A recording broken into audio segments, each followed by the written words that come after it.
আসসালামু আলাইকুম। কেমন আছেন সবাই? আলহামদুলিল্লাহ আমিও অনেক ভালো আছি। আজকে আমি যেই স্টাইলে সেমাই রান্না করেছি, এটা খেলে বোঝাই যাবে না যে সেমাই খাচ্ছি না খিরসা খাচ্ছি। তো যাই হোক রান্নায় চলে যাই। আমি একটা ফ্রাই প্যানে ২ টেবিল চামচ ঘি নিয়েছি। আর এর ভিতরে আমি নিয়ে নেব বিস্কিট। তো বিস্কিট দিয়ে কেউ কখনো সেমাই রান্না করেছেন? আচ্ছা করবেন, এখন থেকে করে দেখবেন কেমন লাগে। আমিও ট্রাই করেছি, অনেক টেস্ট। তো যাই হোক এখানে আমি বাটার বিস্কিট নিয়েছি। চাইলে হরলিক্স বিস্কিটও নিতে পারেন, এনার্জি বিস্কিট নিতে পারেন, যার যেটা ইচ্ছা। তো যাই হোক বিস্কিটগুলো ভেজে আমি ব্লেন্ডারে দিয়েছি আর এর ভিতরে ৭-৮টা কাজু বাদাম দিয়েছি আর ২টো এলাচের ভিতরে যে কালো অংশটা সেটা দিয়েছি আর ২ টেবিল চামচেরও একটু বেশি আমি মানে লিকুইড দুধ দিয়ে সুন্দর করে ব্লেন্ড করে নিয়েছি। একদম মিহি মানে ব্লেন্ড করে নিয়েছি, হ্যাঁ?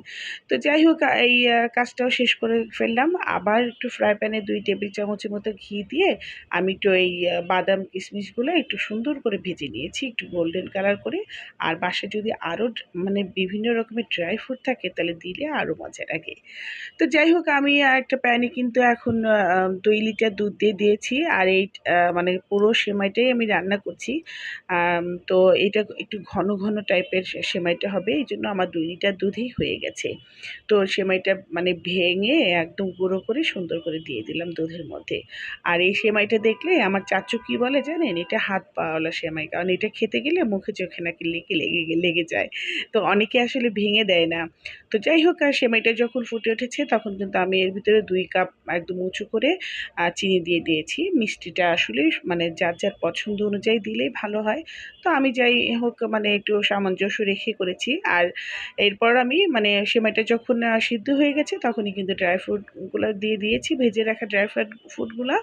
তো যাই হোক এখন কিন্তু আমি ওই যে ব্যাটার করে রেখেছিলাম সেই ব্যাটারটাও কিন্তু দিয়ে দিলাম, হ্যাঁ? বাদাম আর বিস্কিটের দিয়ে মানে এটার জন্য কিন্তু আলাদা করে দুধ ঘন করতে হবে না। এইগুলোতেই আপনার মানে খুব আলাদা একটা শাহি একটা ফ্লেভার চলে আসছে এবং মানে ভালো লাগে খেতে।